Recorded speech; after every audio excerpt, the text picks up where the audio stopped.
بسم الله الرحمن الرحيم. الحمد لله رب العالمين، والصلاة والسلام على خاتم الأنبياء والمرسلين نبينا محمد وعلى آله وصحبه أجمعين، وبعد.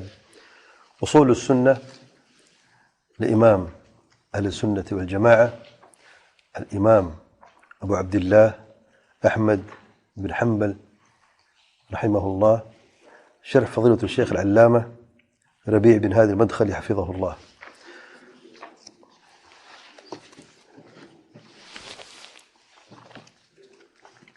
امام احمد حنبل رحمہ اللہ فرماتے ہیں اصول السنہ میں: ومن لم يعرف تفسير الحديث ويبلغه عقله فقد كفي ذلك وأحكم له،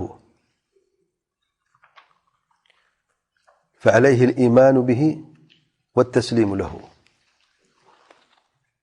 اور جس نے کسی حدیث کی تفسیر کو نہیں جانا اور اس کے عقل کی رسائی وہاں تک نہیں پہنچ سکی، تو یقیناً اس کی کفایت کر دی گئی ہے اور اس کے لیے معاملہ محکم کر دیا گیا ہے، تو اس پر ایمان اور تسلیم واجب ہو جاتی ہے. مثل حدیث، جیسے کہ مثال کے طور پر یہ حدیث الصادق المصدوق، حدیث الصادق المصدوق سیدنا عبداللہ بن مسعود کی حدیث جو پہلے گزر چکی ہے پچھلے درس میں. ومثل ما كان مثله في القدر، اور تقدیر کے تعلق سے جو پچھلے درس میں بات ہو چکی ہے. ومثل احادیث رؤیت کلها، اور جیسے کہ اللہ تعالیٰ کے دیدار کی احادیث ہیں، یہ ساری احادیث. وإن نأت عن الأسماع واستوحش منها مستمع، اگرچہ اہل بدعت کے کانوں سے یہ احادیث جو ہیں دور ہیں اور وحشت کا عالم ہے اور وہ سننے سے قاصر ہیں. وإنما عليه الإيمان بها، تو اس پر صرف ان پر ایمان لازمی ہے. وأن لا يرد منها حرفا واحدا، ان میں سے کسی ایک حرف کو بھی وہ رد نہ کرے. وغیرها من الاحادیث المأثورات عن الثقات، اور اس کے علاوہ اور بھی جو احادیث ہیں جو ثقات سے مروی ہیں وہ بھی شامل ہیں.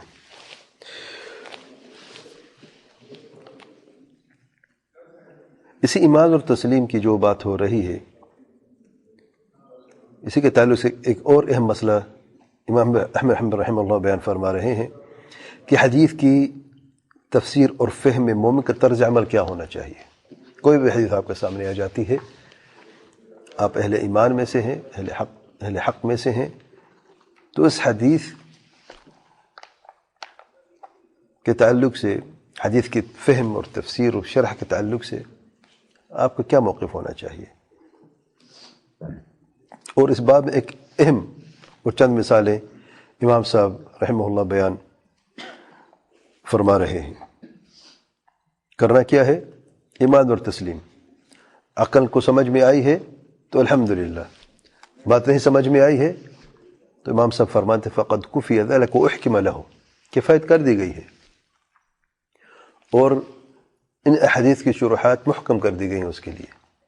سلف نے اور ان کے متبعین بے احسان لوگ جو ہیں، علماء جو ہیں، انہوں نے یہ سارے معاملات آسان کر دیے ہیں. اس کے باوجود بھی اگر کوئی چیز نہیں سمجھ میں آتی لیکن حدیث صحیح ہے، ثابت اللہ تعالیٰ کے پیار پیغمبر صلی اللہ علیہ وسلم سے، تو اس منوعن سے تسلیم کرنا ہے. بات لازمی کہ میرے عقل میں نہیں آ رہی ہے، میں نہیں سمجھ رہا ہوں، میری حیثیت کیا ہے، آپ کی حیثیت کیا ہے.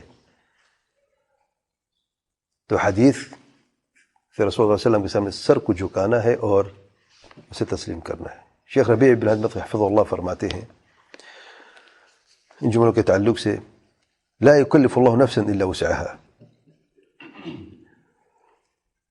بعض ایسے نصوص ہیں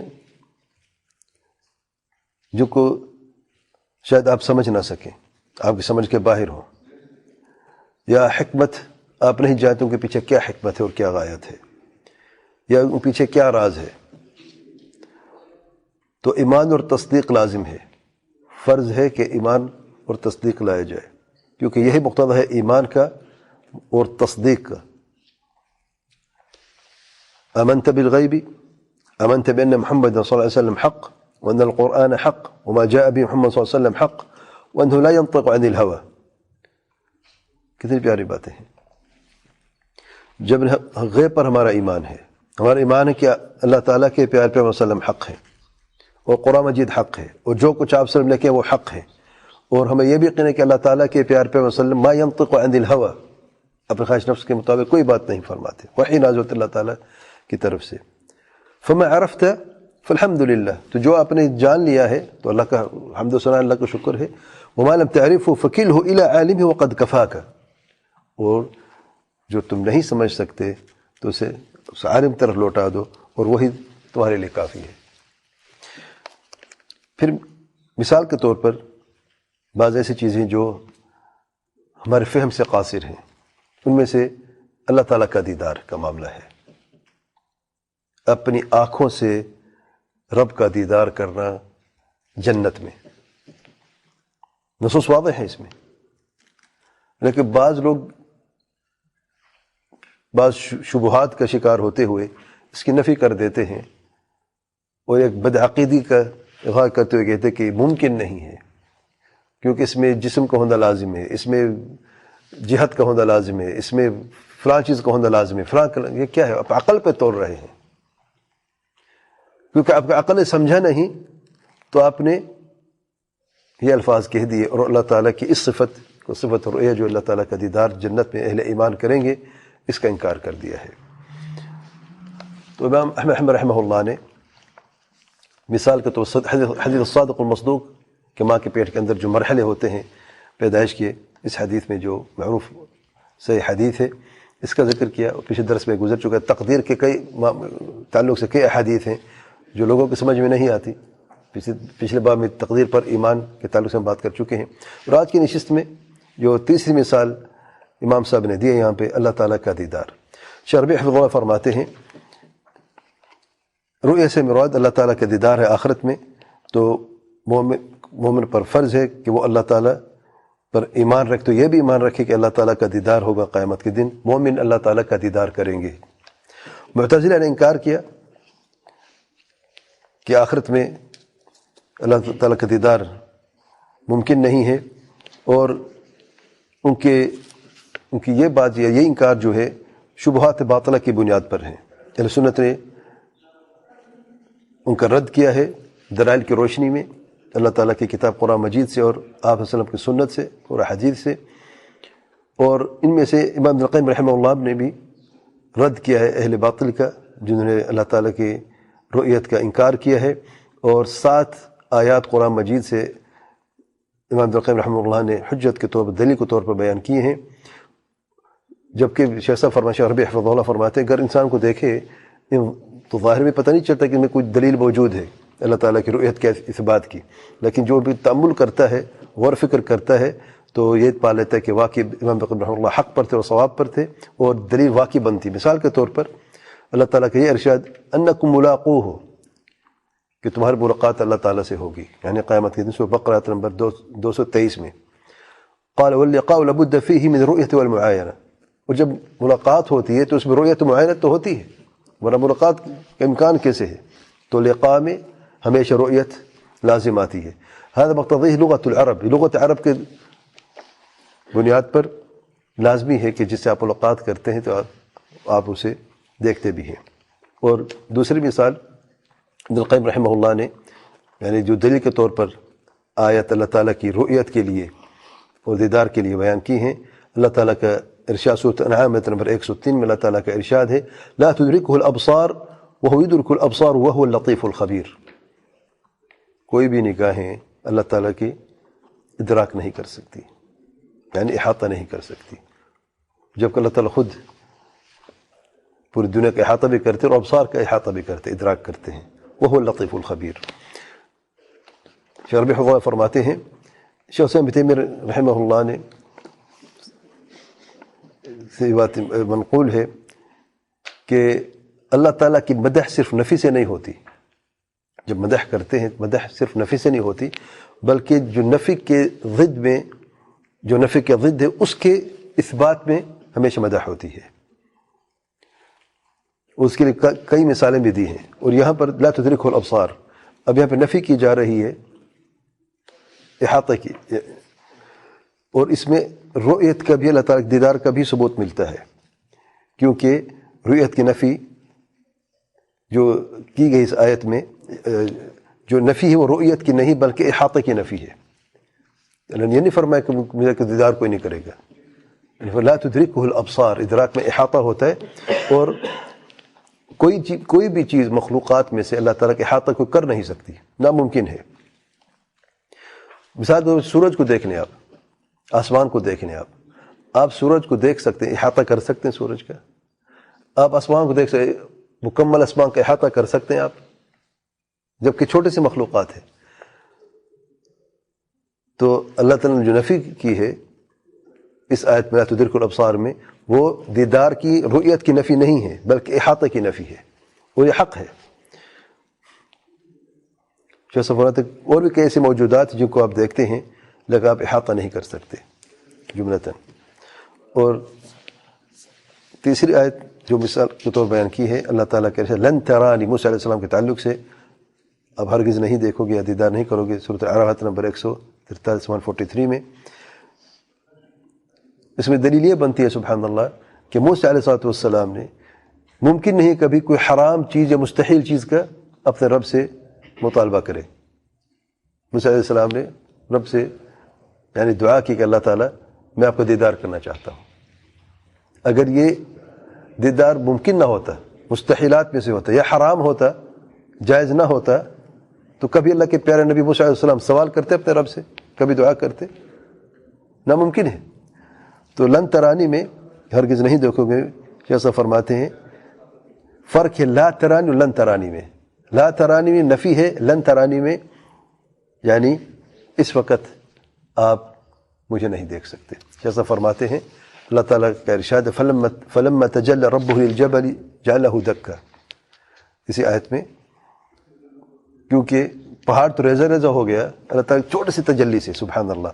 تو موسیٰ علیہ السلام اس دنیا میں اللہ تعالیٰ کا دیدار نہیں کر سکتے، کیونکہ اس دنیا میں جو انسان کی جو بشریت کا تقاضا اور ترکیب جو جسم کی بناوٹ ہے وہ اللہ تعالیٰ کی دیدار کی موافق نہیں ہے، نہیں دیکھ سکتے، دیدار نہیں کر سکتے۔ اگر پہاڑ ریزہ ریزہ ہو جاتے ہیں تو ہمارے جسم کیسے رب کا دیدار کر سکتے ہیں؟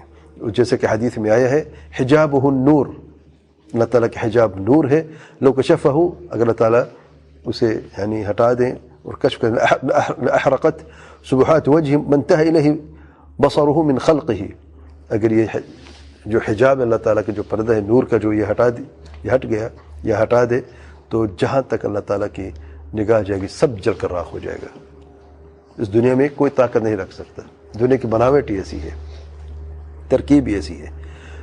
تو شیخ صاحب فرماتے ہیں شیخ ربیع حفظہ اللہ کہ بشریت کے تقاضا یہی ہے، ہماری بناوٹ، ہماری تکوین جو ہے، ہمارا اسٹرکچر جسم کا ایسا ہے کہ اللہ تعالیٰ کی رؤیت متحمل نہیں ہو سکتا، برداشت نہیں ہو سکتا۔ اگر جبل پہاڑ جو پتھروں کا بنا ہوا ہے، سخت پتھروں کا بنا ہوا ہے پہاڑ جو ہے یہ ریزہ ریزہ ہو جاتا ہے تو انسان کیسے اپنے رب کا دیدار دنیا میں کر سکتا ہے؟ تو دنیا میں جو نفی ہے لن ترانی میں، دنیا میں اس وقت، نہ کہ آخرت میں۔ لا ترانی ہمیشہ کی نفی ہے، لن ترانی کسی وقت یعنی اس وقت یا اس دنیا میں نہیں دیدار ہو سکتا۔ لیکن جب اللہ تعالیٰ بندوں کو جنت میں ایمان کو جنت میں داخل کرے گا اور ایسی ہیئت اور ترکیب اس بندے کی ہوگی کہ اور رب کا دیدار کر سکے گا۔ اس وقت دنیا میں جو ہماری شکل و صورت ہے، جو ہمارا اسٹرکچر ہے، وہ برداشت نہیں کر سکتا۔ جس رب نے یہ کمزوری دی ہے وہی رب جو ہے جب دوبارہ زندہ کرے قیامت کے دن تو ایسے جسم ہمیں دے گا جسے دیدار ہو سکے گا۔ تو اس رب کا ہی کمال، اس رب کی ہی مرضی ہے، سبحان اللہ۔ پھر ان آیتوں میں سے دلیل کے طور پر کہ اللہ تعالیٰ کا دیدار اہل ایمان قیامت کے دن کریں گے یعنی جنت میں، اللہ تعالیٰ کا ارشاد سورۃ یونس آیت نمبر 26 میں للذین احسنوا الحسنى وزیادہ، جن لوگوں نے احسان کیا ان کے لیے حسنہ ہے اور زیادہ ہے۔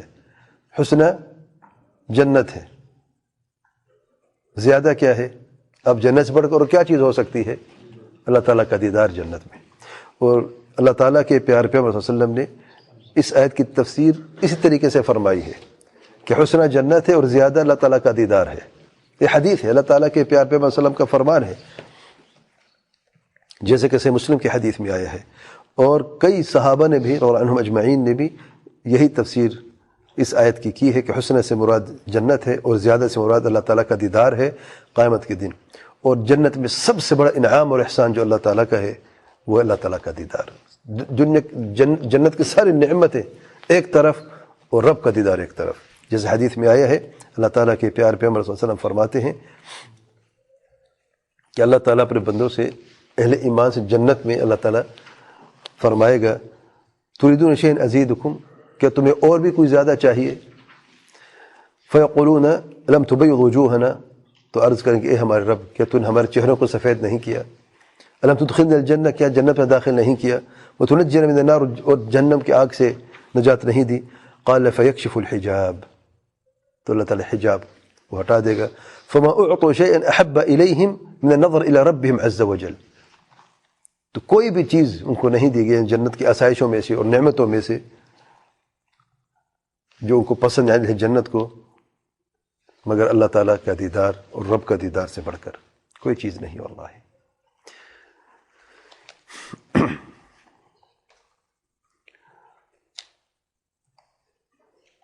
اور جو بھی نعمت ہے جنت کی جیسے عرض کیا گیا ہے وہ ایک طرف ہے، اور اس سے بڑھ کر کوئی نعمت اور فضل نہیں ہے کہ مومن اب رب کا دیدار کریں گے قیامت کے دن۔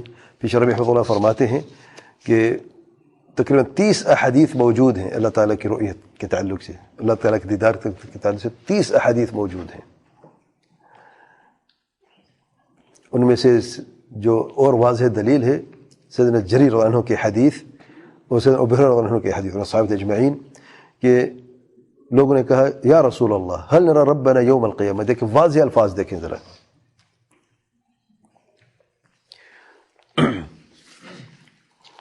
کیا ہم اب رب کا دیدار کریں گے قیامت کے دن؟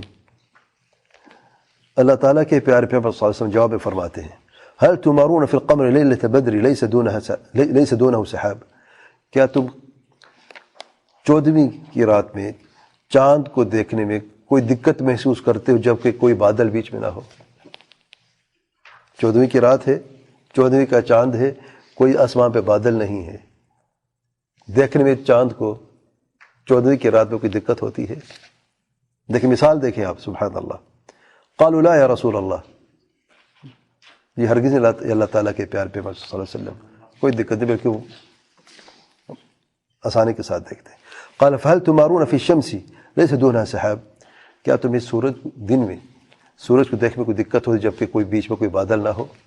قالوا لا، قال فإنكم ترونه كذلك، تم بھی رب کا دیدار ایسے ہی کرو گے، یعنی جس میں آپ کو کوئی دقت کوئی پریشانی نہیں ہوگی، بلکہ رب کا دیدار جیسے کہ دنیا میں 14ویں کی رات کو 14ویں کے چاند کو دیکھتے ہو جبکہ آسمان بالکل صاف ہوتا ہے اور کوئی بادل نہیں ہوتا، اور رؤیت چاند کو دیکھنے میں کوئی دقت نہیں ہو سکتی، اور دن میں سورج کو جیسے دیکھتے ہیں جب آسمان صاف ہوتا ہے، اس میں کوئی بادل وغیرہ نہیں ہوتا، نہ کوئی گرد و غبار ہوتا ہے، آپ آسانی سے دیکھ سکتے ہیں۔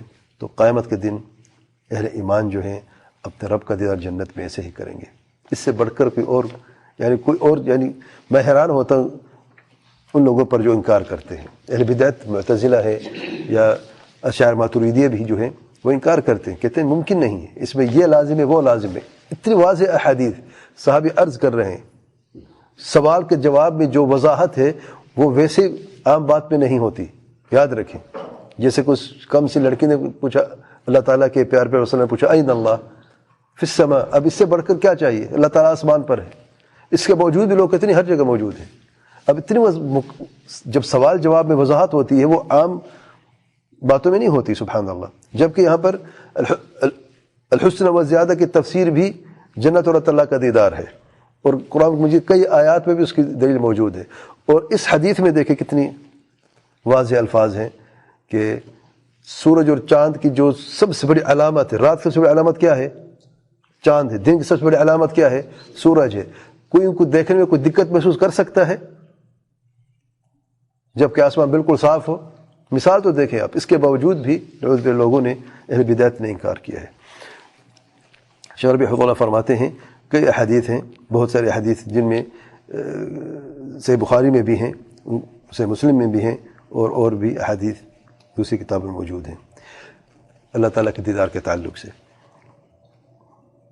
اور پھر امام احمد رحمہ اللہ کے اس قول کے تعلق سے نبت عن الاسماء واستوحش من مستمع، اگرچہ کچھ ایسے لوگ ہیں جو ان احادیث اور نصوص سے روگردانی کرتے ہیں اور نہیں سننا گوارا کرتے، یعنی اسماء اہل باطل کی بات ہو رہی ہے، وہ نہیں سننا گوارا کرتے، ان کے کان مستوحش ہیں ان حقائق اور ایسی دلائل نصوص کو سننے کے لیے۔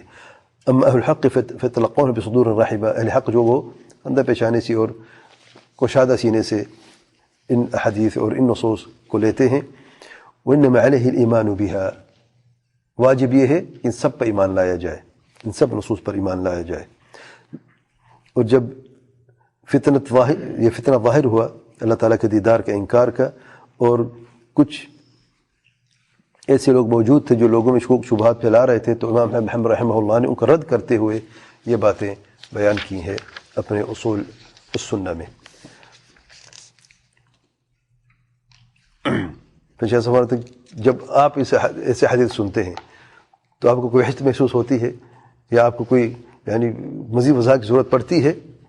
کوئی بھی اہل ایمان میں سے سوچ بھی نہیں سکتا کہ ان احادیث کو سننے سے وہ روگردانی اختیار کرے یا وحشت کے عالم میں رہے اور ان نصوص کو اپنے کانوں تک نہ پہنچنے دے، کیونکہ اس میں وہ سمجھتے ہیں کہ ہمارا ایمان جو ہے وہ کمزور ہو جائے گا، اور ہمارا جو حق ہے جس پر ہم ہیں، جو عقل پہ تولتے ہیں، اپنے جوش و جذبات پر تول کے فیصلہ کرتے ہیں، خواہش نفس کی پیروی کرتے ہوئے کہ رب کا دیدار ممکن نہیں ہے، تو اہل باطل ہی کے لیے ایسے نصوص جو ہیں وہ یعنی خطرناک ثابت ہو سکتے ہیں، لیکن اہل ایمان کے لیے ہرگز نہیں ہو سکتے، وہ تو ایسی باتیں کر سکتے ہیں اہل باطل جو ہیں۔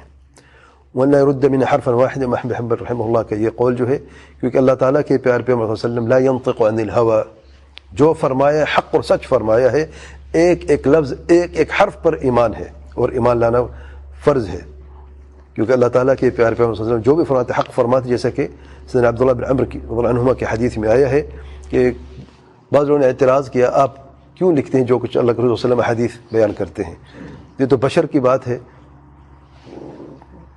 یعنی بعض اوقات غصے میں ہوتے ہیں، بعض اوقات رضامندی کی حالت ہوتی ہے، تو انسان کی بشریت کی تقاضے کے اعتبار سے کوئی بات یعنی اوپر نیچے ہو سکتے مت لکھا کریں۔ اللہ تعالیٰ کے پیارے پیغمبر صلی اللہ علیہ وسلم نے فرمایا اکتب والذی نفسی بیدہ لا یخرج الا حق، لکھو اس ذات کی قسم جس کے ہاتھ میں میری جان ہے، صرف حق بات ہی میرے منہ سے نکلتی ہے، کیونکہ اللہ تعالیٰ کا ارشاد ہے وما ينطق عن الهوى ان هو الا وحی یوحی۔ اللہ تعالیٰ کے پیارے پیغمبر صلی اللہ علیہ وسلم کی احادیث کا مقام قرآن مجید کے بعد دوسری وحی ہے، لیکن دلیل کے اعتبار سے دونوں برابر ہیں۔ دلیل آپ قرآن مجید سے مل جائے دلیل ہے، حدیث سے حدیث سے مل وہ بھی دلیل ہے، یہ نہیں کہ قرآن جب تک دلیل نہیں تو حدیث کو رد کریں گے ہم، یہ فاسد عقل کی فیکٹری میں ایسی چیزیں پکتی ہیں اور بنتی ہیں۔ اہل ایمان کے نزدیک، اہل سنت جماعت کے نزدیک جو دلیل قرآن مجید میں آئی ہے وہ بھی دلیل ہے، اور جو صرف حدیث ہے وہ بھی دلیل، بشرط کہ صحیح حدیث ہونی چاہیے، صحیح اور صریح حدیث ہے تو قرآن مجید کا مرتبہ تو نہیں، کیونکہ وہ رب سبحانہ وتعالیٰ کی کلام ہے حیثیت کے اعتبار سے، لیکن دلیل کے اعتبار سے دونوں برابر ہیں۔ دلیل کے اعتبار سے کوئی شخص یہ نہیں کہہ سکتا کہ جب تک یار قرآن کی آیت کو دلیل تو وہ بتاؤ، حدیث تو ضعیف بھی ہو سکتی ہے، بھی ہو سکتی ہے، آپ کی مرضی کیا ہو سکتی ہے۔ حدیث پر لوگوں نے اپنی زندگی وقف کر دی تھی، علم حدیث کا ایک الگ سے علم ہے، اور واللہ میں سمجھتا ہوں میڈیکل سائنس میں نے پڑھی ہے، علم حدیث جیسا کوئی علم نہیں دیکھا، جو علم حدیث کی مضبوطی میں نے دیکھے سائنس میں اور علوم میں، وہ میڈیکل سائنس میں بھی نہیں ہے۔ آپ حدیث بیان کر اللہ تعالیٰ کے پیارے پیغمبر صلی اللہ علیہ وسلم کے فرمان کو بیان کر رہے ہیں، صرف حدیث کے اس حصے کی بات نہیں ہو رہی، علم الحدیث میں ایک ایک راوی معنی رکھتا ہے جس نے اس بات کو ہم تک پہنچایا ہے۔ مصنف نے کتاب میں لکھا ہے، امام بخاری نے لکھا ہے، امام بخاری سے لے کر جس نے کتاب میں حدیث کو درج کیا ہے، اللہ تعالیٰ کے پیارے پیغمبر صلی اللہ علیہ وسلم تک بیچ میں کون لوگ تھے، ان کی ساری زندگی کے بارے میں وہ اپنی دیکھیں، ایک تو ہوتا ہے کہ اپنے رہن سے ان کا علم، ان کی جو عدالت اور ان کی حافظہ، یعنی اس حد تک نہیں صرف، بلکہ گھر میں جانور جو پالتے تو ان کے ساتھ کیسے رویہ تھا، مجھے بتائے وہ کون سا علم ہے جو آپ کتنی باریک بھی نہیں بتائے، کوئی علم جانتے ہیں آپ؟ دوست کیسے تھے، احباب کیسے تھے، یہاں تک کہ سواری پر جب سوار ہوتا تھا تو سواری کو کیسے چلاتا تھا، اس پر ظلم تو نہیں کرتا تھا، کیا جانور سے دھوکہ تو نہیں کرتا تھا، کیونکہ جو جانور کو دھوکہ دے سکتا ہے وہ انسانوں کو بھی دھوکہ دے سکتا ہے، جو جھوٹ بولتا ہے، دیکھو جھوٹ بولنا بہت بڑی بات ہوتی ہے علم الروایہ میں، علم الحدیث جھوٹ بولنا بہت بڑی بات ہوتی ہے. کذاب راوی کی روایت آپ جانتے ہیں، سبحان اللہ، اس کے لیے یعنی اس کے سارا جو کمائی سب ختم ضائع ہو گئی ہے. اگر جھوٹ حدیث میں نہیں بولتا، روزمرہ زندگی بولتا ہے، تو حدیث کو اور اس کا حکم ہے. ایک حدیث میں جھوٹ بولتا ہے موضوع ہے، ایک صرف حدیث میں جھوٹ نہیں ثابت نہیں ہے اس کا، لیکن عام مرہ زندگی میں وہ جھوٹ بول لیتا ہے، متروک ہے. تو اس طریقے سے ایک ایک چیز کی باریک بینی میں نے کسی اور علم میں نہیں دیکھی. دیکھیں یہاں پر مائکرو سرجری ہو رہی ہے، دماغ کی مائکرو سرجری یعنی سائنس ٹیکنالوجی پہنچ چکی ہے، اس کے باوجود بھی وہ باریک بینی جو ابھی تک دماغ کے اندر تقریباً بہت ساری چیزیں جہاں تک علم نہیں رسائی کر سکا، میڈیکل سائنس قاصر ہے، لیکن علم حدیث میں دیکھیں آپ یہ روایت جو آپ کو پہنچی ہے، اس کی صحت کے تعلق سے علماء نے خود بھی فیصلے کیے، حکم دیے ہیں، اور سند دے کر ہم تا قیامت اس علم کو چھوڑ دیا ہے کہ اس حدیث کی تحقیق ہوتی رہے گی تا قیامت. راوی کے تعلق سے حکم جو ہے، جرح و تعدیل کا علم جو ہے، اور کئی علوم اس میں شامل ہیں، سبحان اللہ.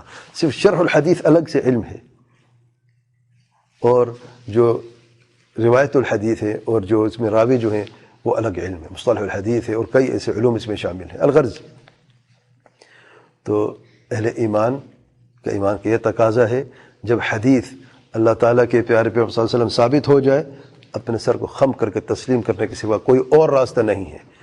یہ ہرگز سوچنا بھی نہیں چاہیے کہ میری عقل میں تو بات آ ہی نہیں ہے یا میں نے سمجھا ہی نہیں ہے. ہماری کوئی حیثیت نہیں ہے. آپ نے نہیں سمجھا تو علماء ہیں سمجھانے والے، ان سے سمجھیں. جیسے کہ ہم شیخ ربیع حفظہ اللہ کی شرح پڑھ رہے ہیں، اگر آپ کو چیز سمجھ نہیں آتی فقد کفیت، کفایت کر دی گئی ہے، شروحات موجود ہیں، عقیدے کے مسائل کھول کھول علماء نے بیان کیے ہیں، شرح الحدیث ہے، تفسیر قرآن ہے، فقہ مسائل ہیں، سب موجود ہے الحمدللہ. لیکن سوال ہے کہ ہم طلب علم میں کہاں پہ، ہم کتنا علم حاصل کرتے ہیں اور اس کے لیے کتنی محنت کرتے ہیں. بات یہ ہے.